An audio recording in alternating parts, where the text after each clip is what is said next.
nggak usah curi duit, nggak usah korupsi untuk mempertahankan jabatan. Tapi kalau Anda mempunyai hati mengurusi rakyat di tempat Anda, kami yakin Anda nggak usah kampanye, hampir nggak keluar uang, Anda akan dapatkan. Kami Pertamina bisa membantu betul-betul supaya kita bisa lepas dari COVID. Sangat sulit ekonomi kali ini. Nah, kita harapkan dengan laporan yang cepat, kami juga akan cepat memberikan bantuan.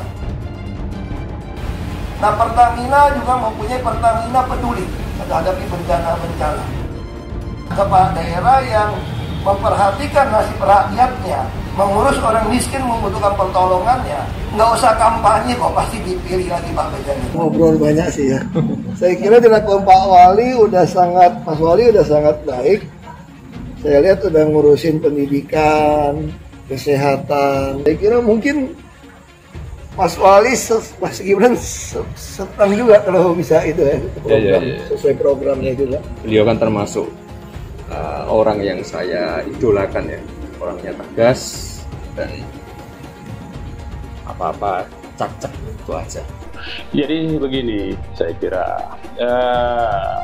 pertama-tama saya mau katakan FPI itu sudah tidak ada perbuatan apapun juga. Bila dikait-kaitkan dengan FPI, ya tidak ada lagi FPI itu.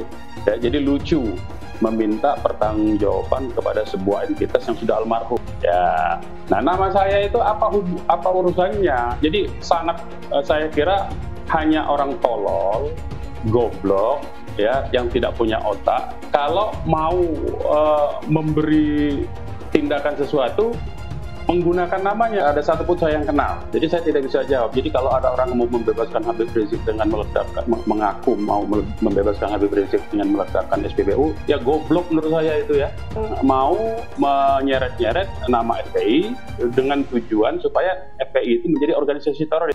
Pemerintah akan bersikap tegas terhadap segala bentuk intoleransi yang bisa merusak sendi-sendi kebangsaan kita. Oleh karena itu, organisasi keagamaan di Indonesia harus meningkatkan moderasi beragama yang mendukung persatuan, yang mendukung kesatuan kita. Sikap-sikap yang tidak toleran, apalagi yang disertai dengan kekerasan fisik maupun verbal, harus hilang dari bumi pertiwi Indonesia. Sikap keras dalam beragama yang menimbulkan perpecahan dalam masyarakat tidak boleh ada di negeri kita yang kita cintai ini. Berita pagi ini telah mati gerakan bom bunuh diri. Jangan katakan bom bunuh diri. Ini banyak wartawan-wartawan yang tidak islami memakai istilah-istilah kafir tanpa dia sadari. Gerakan bunuh diri, padahal gerakan mati syahid.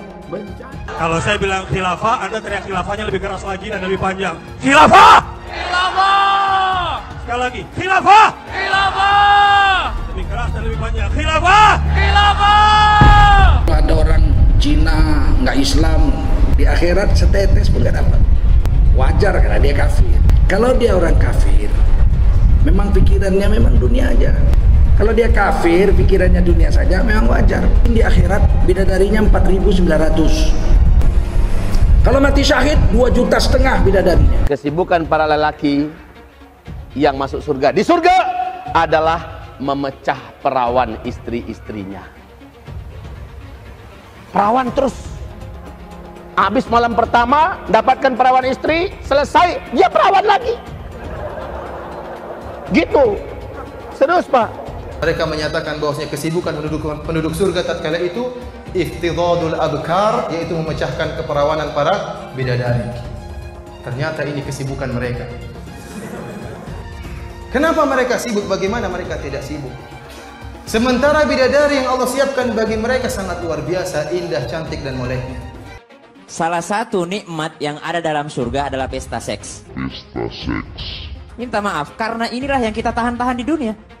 Inilah yang kita tahan-tahan di dunia. Dan kenikmatan terbesar yang diberikan Allah Subhanahu wa Ta'ala di surga adalah pesta seks. Adalah pesta seks. Adalah pesta seks. Adalah pesta seks. Kenapa? Karena ini yang disuruh tahan di dunia oleh laki-laki.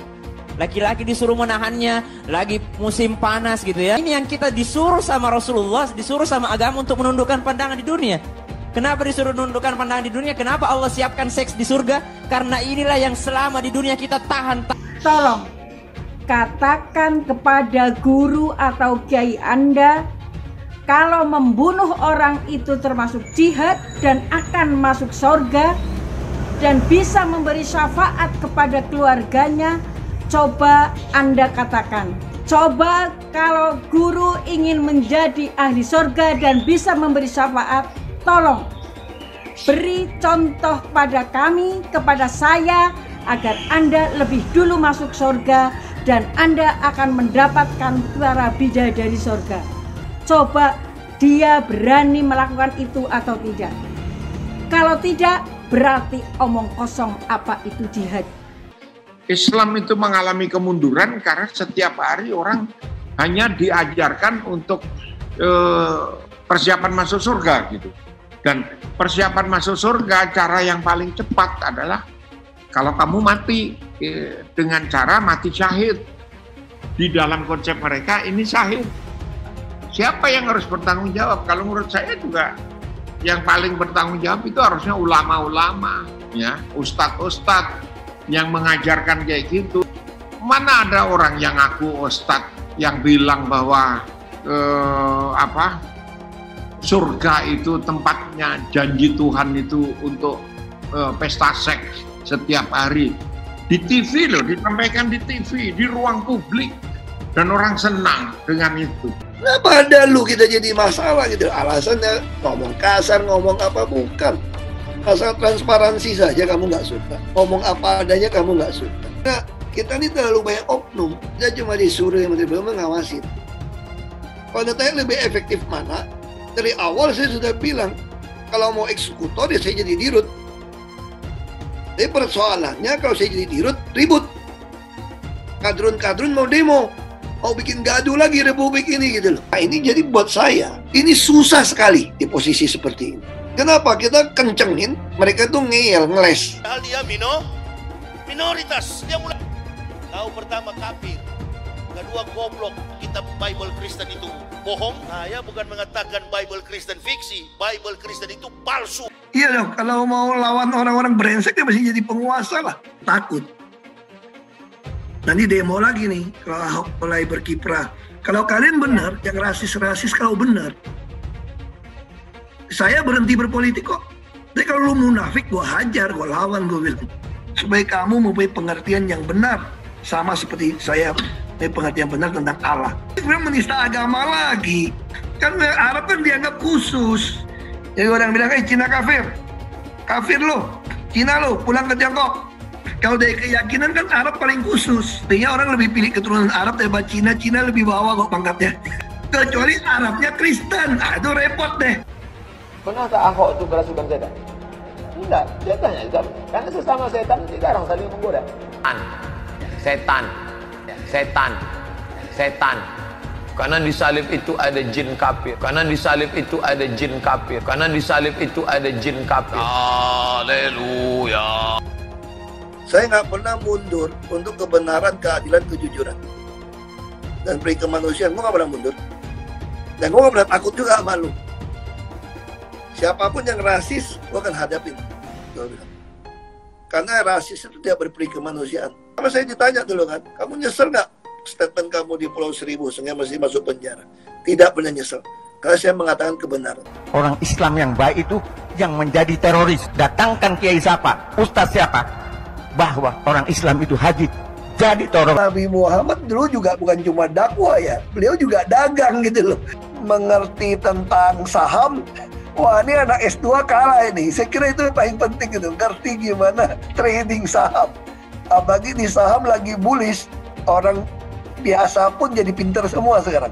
Karena pasti cuan ini. Hai teman-teman, saya mau memperlihatkan transaksi saya hari ini lakukan trading. Ini bukti transaksi saya, setiap bulannya saya melakukan penarikan ratusan juta rupiah.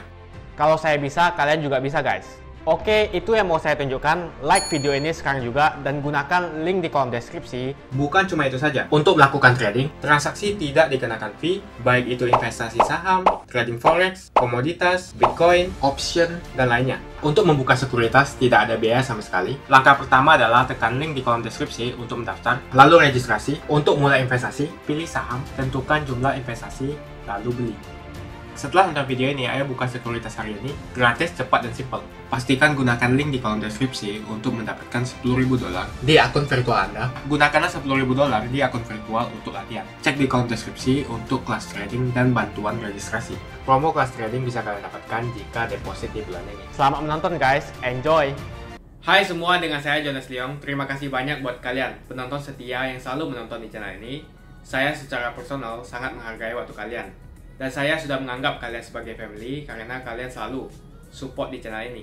Bagi kalian yang selalu menuliskan opini kalian di kolom komen, saya baca komen kalian satu persatu. Saya baca komen kalian untuk mengetahui opini kalian, tanggapan kalian, dan masukan kalian sangat berguna untuk video selanjutnya. Terima kasih banyak buat kalian yang selalu menekan tombol like di awal video. Video seperti ini membutuhkan waktu dan juga research. Dan ini semua gratis untuk kalian. Jadi pastikan kalian menekan tombol like-nya, supaya saya mengetahui kalian menyukai konten yang saya bagikan. Komisaris Utama PT Pertamina Basuki Cahayapurnama atau Ahok menghadiri peresmian Taman Kota 1 di Jalan Letnan Sutopo Serpong, Tangerang Selatan, Senin 5 April kemarin. Diketahui, Taman Edukasi itu merupakan hasil kerjasama Corporate Social Responsibility atau CSR Pertamina dan pemerintah Kota Tangerang Selatan. Dalam peresmian tersebut, hadir pula Wali Kota Tangerang Selatan, Airin Rahmidiani, dan wakilnya, Benyamin Daphni. Pada kesempatan berpidatonya, mantan Gubernur DKI Jakarta tersebut turut memberikan wejangan kepada Wakil Wali Kota Tangerang Selatan, Benyamin Daphni, yang kabarnya akan melanjutkan kepemimpinan Wali Kota Airin Rahmidiani setelah memenangkan Pilkada Tangerang Selatan 2020. Dalam hal ini, Ahok mengatakan sebagai pemimpin tidak perlu repot-repot berkampanye untuk mengambil hati rakyat, hanya perlu memperhatikan nasib rakyatnya serta mengurus orang miskin yang membutuhkan pertolongannya. Itulah kunci utama dan jurus jitu agar dapat dipilih oleh rakyat menurut Ahok. Saya percaya kepala daerah yang memperhatikan nasib rakyatnya, mengurus orang miskin membutuhkan pertolongannya, nggak usah kampanye kok pasti dipilih lagi Pak Benjamin. Itu aja gampang banget. Selain itu, mantan Bupati Belitung yang terkenal dengan sikap transparansinya ini juga turut menyinggung soal praktik korupsi yang mana menurutnya amat sangat merugikan rakyat. Ia mengatakan bahwa tidak perlu korupsi untuk mempertahankan jabatan karena berapapun jumlah uang yang dimiliki tidak akan pernah cukup untuk membeli suara rakyat. Cukup memiliki hati yang peduli terhadap rakyat, maka dengan sendirinya rakyat akan memberikan suaranya. Saya selalu sampaikan pada teman-teman, mudah sekali, nggak usah curi duit, nggak usah korupsi untuk mempertahankan jabatan, karena uang Anda tidak akan pernah cukup membeli suara orang. Tapi kalau Anda mempunyai hati mengurusi rakyat di tempat Anda, kami yakin Anda nggak usah kampanye, hampir nggak keluar uang, Anda akan dapatkan. Kita pasti setuju jika dikatakan bahwa wejangan itu bukan hanya kepada Benyamin Daphni saja, namun juga merupakan sentilan bagi para pemimpin atau kepala daerah yang sedang mengemban amanah rakyat. Karena sampai saat ini, memang tak sedikit kepala daerah yang tersandung kasus korupsi, bahkan dengan kebijakan-kebijakan yang katanya berpihak kepada rakyat. Sungguh amat keterlaluan. Di sisi lain, Ahok pun turut bercerita tentang sejumlah program dan kebijakan Pertamina ke depannya. Ia mengatakan bahwa Pertamina memiliki program Pertamina Peduli menghadapi bencana-bencana. Dirinya berharap bahwa program tersebut dapat berjalan dengan cepat, apalagi di tengah pandemi COVID-19 yang belum terlihat ujungnya ini. Supaya kita bisa lepas dari COVID, sangat sulit ekonomi kali ini.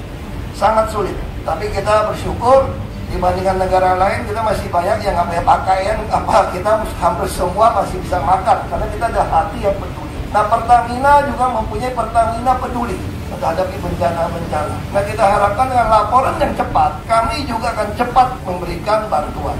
Nah, inilah tugas direksi yang harus dijalankan. Sedari dulu, Ahok sudah dikenal sebagai sosok dengan integritas yang tinggi, di mana orientasi Ahok adalah bagaimana agar bisa membantu masyarakat yang kesusahan. Jangankan pakai uang kas daerah, pakai uang pribadi saja, ia rela membantu. Tebus ijazah, sumbangan alat kesehatan, bantu kontrakan, dan masih banyak lagi yang sudah sering dilakukan Ahok. Ya jika ada yang udah lulus, udah lama ijazahnya kan nyangkut. Karena sekolah dulu sebelum ada KJP kan banyak hutang. Itu kasih tahu pada kami tebus. Kami akan bantu uang untuk, ya tinggal SMS kami atau tulis surat, kami tebus. Seperti cerita yang diungkapkannya dalam beberapa wawancara bahwa keinginannya menjadi pejabat adalah karena keinginannya membantu orang. Karena bila membantu dengan uang pribadi, ia memiliki keterbatasan. Kamu mau nggak bantu orang miskin? Katakanlah kasih 500.000 satu orang, 2.000 orang habis. Kamu nggak mau kasih juga kan? Nah, kalau kamu mau ngasih, kampung kita juga nggak cukup. Mungkin 7.000 orang berantem di depan. Nanti coba kamu jadi pejabat. Kamu bisa membuat semua orang punya penghasilan segitu. Tanpa pakai duit kamu. Kita ini cocok jadi pejabat, bukan jadi pengusaha. Karena pengusaha itu nolong orang terbatas. Kebohongan yang dibungkus dengan kata-kata indah seringkali menipu rakyat bangsa ini. Di balik sosok Ahok yang dahulu kerap emosian, dalam arti dirinya ada di pihak benar, Ahok merupakan harta yang tak ternilai bagi Indonesia agar dapat lebih maju lagi. Karena bagi Ahok, akar dari segala permasalahan yang dialami negara ini ialah korupsi. Ngobrol banyak sih ya. Saya kira dilakukan Pak Wali Mas Wali udah sangat baik. Saya lihat udah ngurusin pendidikan, kesehatan, ya kan, rumah sakit, tinggal soal taman mungkin mesti lebih hijau, ya, kota. Nah, kita lihatlah Pertamina kan juga banyak mendukung untuk penghijauan. Kita tuh salah satu pilar dari tanggung jawab sosial dan lingkungan Pertamina atau CSR itu adalah Pertamina hijau. Itu salah satu pilarnya. Selain ada Pertamina sehat, ini ada Pertamina hijau. Ada Pertamina berdikari, ya, itu UMKM ya, tapi kita tentu hijau. Saya kira mungkin Mas Wali, Mas Gibran senang juga kalau bisa itu ya, program, sesuai programnya juga. Ya, tadi banyak masukan-masukan untuk terutama untuk ruang terbuka hijaunya ini perlu ditambahi lagi. Ya itu aja. Ya kalau tadi banyak bicara masalah ini masalah leadership,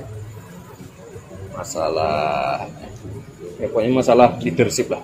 Beliau kan termasuk orang yang saya idolakan ya, orangnya tegas dan apa-apa cak-cak itu aja.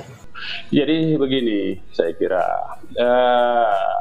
pertama-tama saya mau katakan FPI itu sudah tidak ada, ya kan sudah dinyatakan melalui 6 surat keputusan bersama pejabat tinggi negara, menteri-menteri, ya, dan beberapa lembaga negara lain bahwa FPI itu sudah dinyatakan dilarang. Itu satu, ya. Artinya seluruh apapun juga, siapapun juga, jadi tidak ada lagi entitas yang bernama Front Pembela Islam.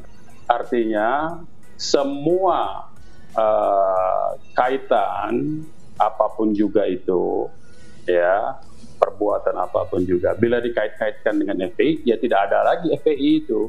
Ya, jadi lucu meminta pertanggungjawaban kepada sebuah entitas yang sudah almarhum. Jadi kalau orang sudah dikubur itu dimintain pertanggungjawaban. Nah itu logika yang aneh. Itu sama saja dengan meminta pertanggungjawaban misalnya penembakan terhadap pembunuhan Laskar FPI sebelum dibubarkan itu di KM 50 itu, ya, meminta pertanggungjawabannya kepada Kerajaan Majapahit. Kan lucu kan? Nah, begitulah logika yang lebih kurang, saya kira. Ya, itu terkait dengan isu-isu yang dikembangkan dan dikait-kaitkan dengan FPI. Ya, nah nama saya itu apa urusannya? Jadi sangat saya kira hanya orang tolol, goblok, ya, yang tidak punya otak. Kalau mau memberi tindakan sesuatu menggunakan namanya, kecuali kalau orang mau menaikkan pangkatnya, itu perlu nama itu. Tapi kalau orang mau berbuat jahat, tapi ada jejak FPI-nya, ada nama saya, ininya di mana gitu loh? Logikanya itu lepas dari segala apa, ada saksi, ada apa, terserah aja itu. Tapi kan hal yang tidak masuk akal itu paling gampang lah. Oke. Nalar kita kan nalar kita ini kan manusia kan sehat ya. Jadi tidak masuk akal kalau justru saya itu korban ya. Justru saya itu korban. Secara hukum harusnya pihak-pihak aparat hukum itu mengusut pihak-pihak yang mau memfitnah saya. Ini adalah delik umum. Nah, delik umum silakan. Artinya pihak-pihak yang mau merekayasa saya, menjebak saya itu yang harus ditindak, bukan mengangkat-angkat soal saya dan FPI. Saya tidak ada urusan. Jadi kita pakai logika sehat ya. Ada satu pun saya yang kenal. Jadi saya tidak bisa jawab. Jadi kalau ada orang mau membebaskan Habib Rizik dengan meledakkan, mengaku mau membebaskan Habib Rizik dengan meledakkan SPBU, ya goblok menurut saya itu ya.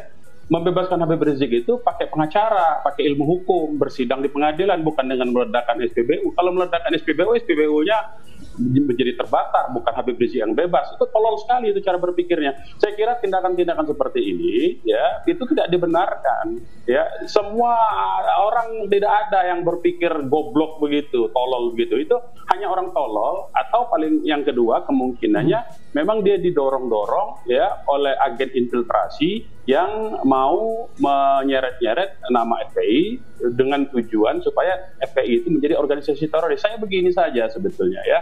Tidak ada satu yang tidak bisa diselesaikan. Bisa langsung ke kepala BIN ya.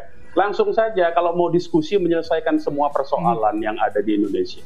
Diskusi saja baik-baik. Ya saya kira kita bisa lihat ya, tahun 2017 itu kan sekarang sudah beredar. Ini di medsos sudah beredar 2017 ada seorang yang bernama Hasni ya, Husin Hasni itu kan dikeluarkan, diberhentikan oleh orang pengurus FPI Jakarta saya lihat ya. Jadi artinya dia tidak ada hubungan lagi. Dan orang itu kenapa? Saya tanya kemudian dengan orang-orang yang saya bisa tanya. Kenapa dia diberhentikan? Karena dia memang sok radikal. Memang dia mau mendorong-dorong terus itu FPI supaya melakukan tindakan-tindakan kekerasan. Ya diberhentikan oleh FPI. Jadi FPI itu jelas garisnya. FPI tidak mau kalau ada orang dorong-dorong seperti itu, sok jago, sok hebat begitu ya. Mau melakukan tindak-tindakan yang heroisme seperti itu tidak ada dalam FPI. Jadi itu keliru besar. Jadi saya kira kembali lagi ya soalnya. Kalau mau menyelesaikan persoalan ini, baik-baik saja. Jangan bikin drama-drama yang membuat rakyat bingung. Rakyatnya sudah kelaparan, ekonomi kita sudah defisit, anggaran kita sudah hampir 50% defisit anggaran, ya bahkan 60% dari angka-angka. Banyak sekali persoalan bangsa ini yang mesti diselesaikan, ya. Nah, jadi karena itu tidak usah bikin gaduh. Diskusi saja baik-baik. Islam itu punya mekanisme-mekanisme yang sifatnya penyelesaiannya secara islah, secara damai. Tidak perlu dengan menggunakan cara-cara rekayasa. Sampaikanlah itu ke para pengambil kebijakan. BIN itu kan tugasnya mengumpulkan informasi supaya bisa diolah menjadi satu kebijakan yang smooth, tidak menimbulkan kegaduhan. Kalau begini-begini terus, percuma saja. Nah, saya difitnah, kemudian saya dikriminalisasi, ya akhirnya menjadi tambah rusak. Kalau marah dengan apa eksepsi Habib Rizik kemarin, yang ngomong itu hak Habib Rizik untuk menyampaikan di proses pengadilan, itu dalam forum pengadilan. Jadi jangan marah begitu, santai saja. Jadi tidak ada hal yang tidak bisa diselesaikan. Diskusi kuncinya. Nah karena itu saya kira tolong sampaikan sebaliknya kepada pimpinan, jajaran pengambilan keputusan itu. Ini sudah harus disudahi, yang begini-begini ini nggak bisa lagi. Sudah, diskusi saja. Kita duduk secara orang terhormat sebagai orang beradab, tidak usah menggunakan instrumen hukum untuk memfitnah, menyasar ke pihak-pihak tertentu. Ya, saya kira juga tidak ada gunanya juga mengait-ngaitkan dengan FPI. Toh FPI sudah dibubarkan oleh pemerintah sendiri. Jadi untuk apa meminta pertanggungjawaban FPI? Ya, tidak ada lagi FPI sebagai entitas, tidak ada lagi. Menampilkan gambar-gambar baju jaket FPI yang masih baru dibeli entah dari mana, itu sangat baru, buku yang sangat baru juga begitu ya. Nah kalau orang membaca buku yang itu sudah lecak tuh buku, sudah berapa tahun. Jadi bukunya baru, bajunya baru, dikait-kaitkan dengan tulisan FPI, apalagi kemudian di Depok kemarin ditemukan tulisan nama saya dan FPI. Jadi lucu permainan-permainan begini. Makanya itu kan kembalikan nanti kepada hasil penyidikan di lapangan. Dari hasil penyidikan nanti kan saya juga sampaikan akan ada temuan-temuan. Yang saya hormati keluarga besar dan seluruh jajaran pengurus LDI dari tingkat pusat, provinsi, kabupaten dan kota yang hadir dari seluruh tanah air,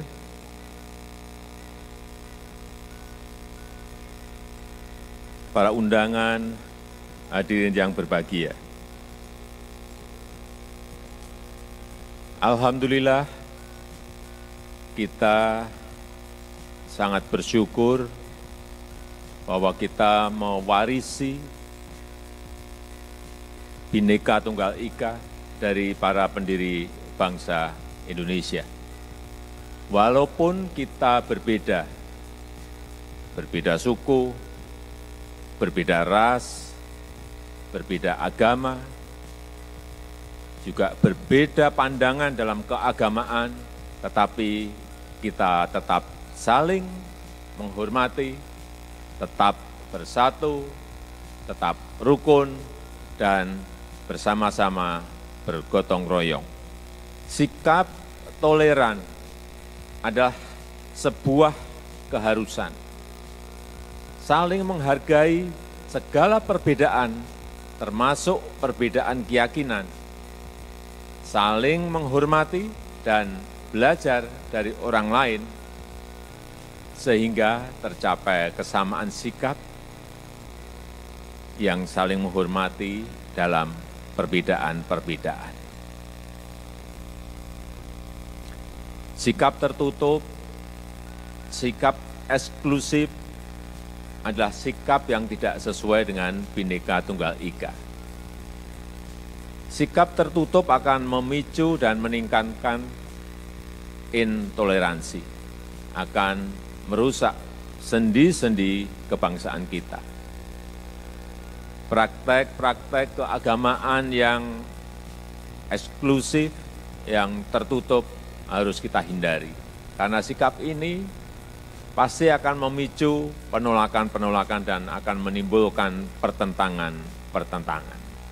Saya mengajak kepada seluruh jajaran dan pimpinan dan keluarga besar LDI untuk selalu menyuarakan dan meningkatkan toleransi dalam kehidupan sosial keagamaan kita, untuk selalu menyuarakan dan melaksanakan sikap terbuka terhadap perbedaan-perbedaan, untuk bergaul, untuk bergotong royong bersama-sama dalam perbedaan, termasuk sekali lagi perbedaan pandangan keagamaan. Pemerintah berkomitmen dan akan terus berupaya untuk mendorong moderasi beragama. Sikap-sikap yang tidak toleran, apalagi yang disertai dengan kekerasan fisik maupun verbal, harus hilang dari bumi pertiwi Indonesia.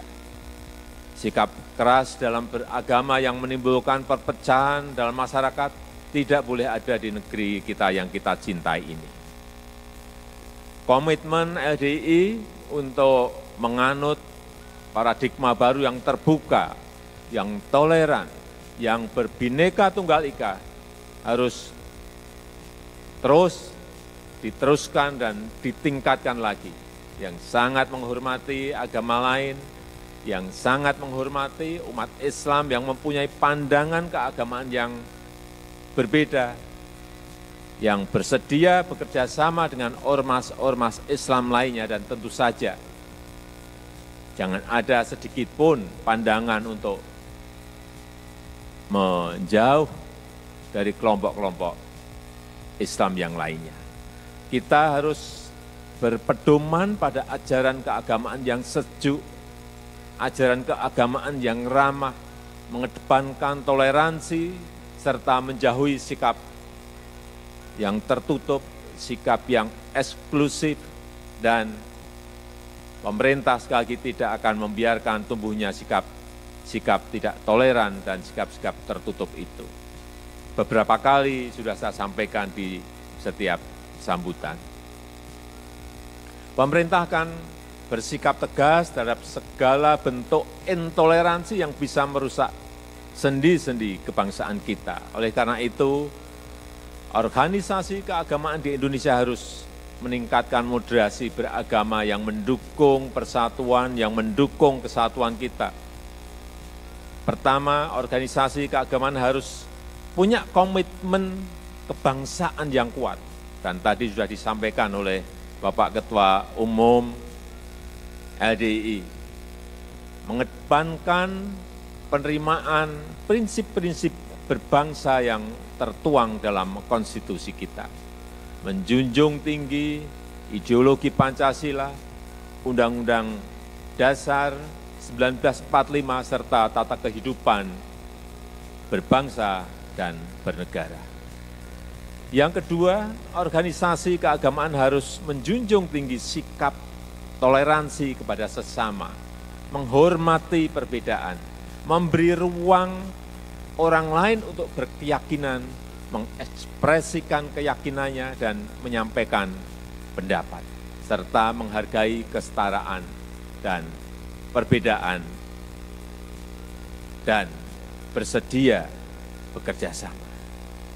Yang ketiga, organisasi keagamaan harus memiliki prinsip, ini penting, prinsip anti kekerasan, menolak tindakan yang menggunakan cara-cara kekerasan, baik kekerasan fisik maupun kekerasan verbal. Dan terakhir, organisasi keagamaan harus menghargai tradisi dan budaya lokal masyarakat Indonesia yang sangat bineka, ramah dan terbuka terhadap keberagaman tradisi yang merupakan warisan leluhur kita, ramah dan terbuka terhadap seni dan budaya masyarakat lokal dalam kerangka Bhinneka Tunggal Ika kita sebagai bangsa Indonesia. Hai teman-teman, kalian sudah membuka akun untuk melakukan investasi atau trading? Jika belum, membuka rekening sekuritas itu gratis loh. Bahkan cuma butuh 5 menit saja. Cepat dan simple. Dan semua bisa dilakukan secara online. Sampai saat ini ketika kita mau melakukan investasi saham atau trading forex, kita masih menggunakan cara yang kuno. Seperti kita menelpon banker atau broker yang melakukan atau mengeksekusi transaksi kita. Tapi apakah kalian tahu, untuk membeli saham atau forex, kita cuma login, lalu memilih apa yang kita mau, lalu masukin angka berapa banyak yang ingin kita beli, lalu tinggal klik. Sesimpel itu. Sampai saat ini kita bingung mau investasi saham luar negeri, trading forex, komoditas, dan cryptocurrency di mana tepatnya. Di sekuritas ini kita bisa melakukan semua transaksi. Sekuritas ini merupakan one-stop shopping. Sampai saat ini kita membayar fee di setiap transaksi kepada banker atau broker. Setiap kita melakukan transaksi jual beli, biasanya kita dipotong fee oleh platform kita. Kalau dalam 1 bulan kalian melakukan transaksi 1 kali, mungkin tidak terasa. Coba kalian melakukan trading sebanyak 100 kali. Sudah berapa fee-nya? Misalnya kalian membeli saham Google dengan fee per transaksi $10. Jika kalian membeli saham Google 10 kali, maka fee transaksi sudah $100. Belum lagi kita akan dikenakan fee ketika kita menjual saham itu. Itulah sebabnya saya memilih sekuritas ini, karena tidak ada fee sama sekali. Saya ulangi, tidak ada fee sama sekali ketika kalian melakukan transaksi. Dan yang kedua, kalian bisa melakukan unlimited trading atau trading sebanyak apapun. Kalian bisa melakukan trading 10 kali, 100 kali, 1000 kali dalam sehari tanpa dikenakan fee. Jadi berapa banyak uang yang kita hemat dari fee saja. Mau beli saham Google 1 unitnya mahal. Di sekuritas ini kita bisa memulai trading dengan $1 saja. Dengan $1 atau Rp14.000 kita sudah bisa membeli saham Google. Menarik bukan? Saya sudah lama menggunakan sekuritas ini. Dan setiap bulannya saya melakukan penarikan ratusan juta rupiah. Jadi bergabunglah hari ini dan mulai trading hari ini. Jadi apa yang kalian tunggu? Mendingan kalian cobain sendiri aja deh. Tutorial bisa kalian cek di kolom deskripsi dan pastikan gunakan link di kolom deskripsi untuk mendapatkan $10.000 di akun virtual Anda. Gunakanlah $10.000 di akun virtual untuk latihan dan mengenal lebih jauh tentang platform ini. Cek di kolom deskripsi untuk kelas trading dan bantuan registrasi. Bukan cuma itu, kalian akan dapatkan kelas trading gratis yang nilainya Rp3 juta jika kalian deposit di bulan ini. Kasih banyak buat kalian yang nggak skip dan nonton video ini sampai habis. Saya secara personal sangat menghargai waktu kalian. Makasih banyak buat kalian yang sudah tekan tombol subscribe dan makasih banyak buat kalian yang sudah tekan tombol loncengnya. Jangan lupa bagikan informasi ini ke teman atau family Anda. Mungkin teman atau family Anda membutuhkan investasi ini. Oke guys, sekian dulu dari saya. Jangan lupa follow Instagram saya di @johannesleongofficial untuk kata-kata motivasi setiap harinya. Bagi kalian yang termotivasi nonton video ini, ayo like video ini dan subscribe di channel ini Dan buat kalian yang sudah subscribe di channel ini, jangan lupa tekan tombol loncengnya supaya kalian mendapatkan notifikasi setiap kali saya upload video.